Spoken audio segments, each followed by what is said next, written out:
transhumance nationale ou transfrontalière entre pays côtiers et sahéliens. De nombreux facteurs, notamment le changement climatique et l'insécurité, menacent cette pratique multiséculaire selon les experts. Des experts et acteurs de cette filière réunis à Grand Bassam dans le cadre d'une rencontre régionale sur la problématique de la transhumance. Si vous regardez les populations qui vivent de la transhumance, sont importantes dans le Sahel. Et si vous voyez aussi sur le plan de l'intégration, c'est une activité qui facilite l'intégration entre les pays. Donc il y a un grand intérêt. Que gagne la Côte d'Ivoire avec cette pratique multiséculaire qu'est la transhumance? Aujourd'hui, nous sommes conscients du fait que la Côte d'Ivoire est déficitaire en matière de protéines bovines. Nous n'avons pas suffisamment d'animaux pour desservir nos différents marchés. Donc, sur ce point de vue-là, il est important pour nous que les pays sahéliens nous apportent les animaux qui vont finalement desservir nos différents marchés et finalement se retrouver dans l'assiette du consommateur final. Avant d'ouvrir officiellement les travaux, le ministre des Ressources animales et halieutiques a promis de donner un écho favorable aux recommandations de cette rencontre. Les défis à relever, et vous l'avez dit, demeurent encore importants. C'est pourquoi nous sommes convaincus que ces assises permettront à la Côte d'Ivoire de renforcer l'efficacité des dispositifs institutionnels de gestion de la mobilité de bétail en vue d'une cohabitation paisible entre agriculteurs, éleveurs ainsi que les populations. Durant 3 jours, les experts et les acteurs de la filière vont partager informations et bonnes pratiques en matière de transhumance.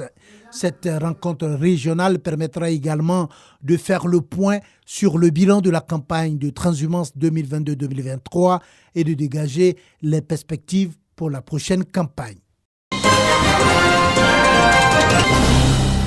Au premier rang des récipiendaires de la médaille d'honneur du travail, le directeur général de la Caisse nationale de prévoyance sociale, CNPS, est épinglé de la grande médaille d'or.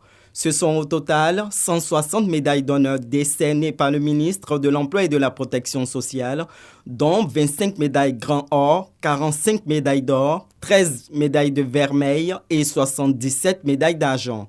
Ces travailleurs auront tous consacré entre 15 et 35 années de leur vie à l'édification de l'entreprise de sécurité sociale. C'est vraiment la joie, un sentiment d'honneur parce que 35 ans, ce n'est pas 35 jours. Aujourd'hui, j'ai mérité cette médaille. Je suis dans un service où on s'occupe des vieilles personnes, mais c'est par amour que je m'occupe d'eux. Et c'est par l'amour du travail que je suis arrivée jusqu'à 37 ans.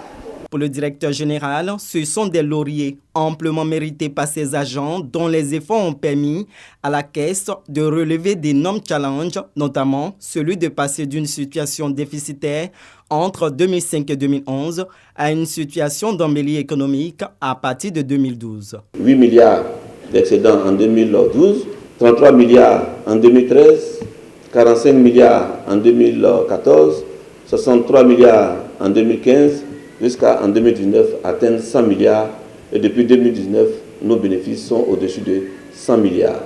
Vous méritez donc amplement cette distinction. Arborez-la donc fièrement et soyez des modèles pour vos supérieurs, vos collègues et vos cadets surtout. Continuez à jouer pleinement votre rôle par la qualité de votre travail et votre professionnalisme. La médaille d'honneur du travail est destinée à récompenser l'ancienneté de service des salariés du secteur privé. Célébration du mérite et de l'excellence au profit des élèves des écoles primaires publiques. Nous sommes en Drikoro, situé à 8 km de la commune de Saint-Fra. Des kits scolaires ont été remis aux meilleurs. Madame la Présidente a offert de nombreux kits à nos enfants. Qu'est-ce qu'il reste maintenant? Il reste à travailler. La femme prend soin de ses enfants. Elle éduque mieux ses enfants. Donc, nous souhaiterions que, sincèrement, les filles viennent à l'école. L'initiative est à l'actif de la présidente de l'université Jean-Laurent Guédé de Daloa Professeur Thibaut Abiba Sanogo, à travers cette action, soutient les populations qui ont des difficultés à scolariser leurs enfants. Grâce à l'école, aujourd'hui, je me suis occupée de mes parents. Mais c'est dans la base que tout commence. Il faut que les enfants qui sont à la base puissent comprendre l'importance de l'école et pour qu'eux aussi, demain, ils puissent être la fierté de notre pays.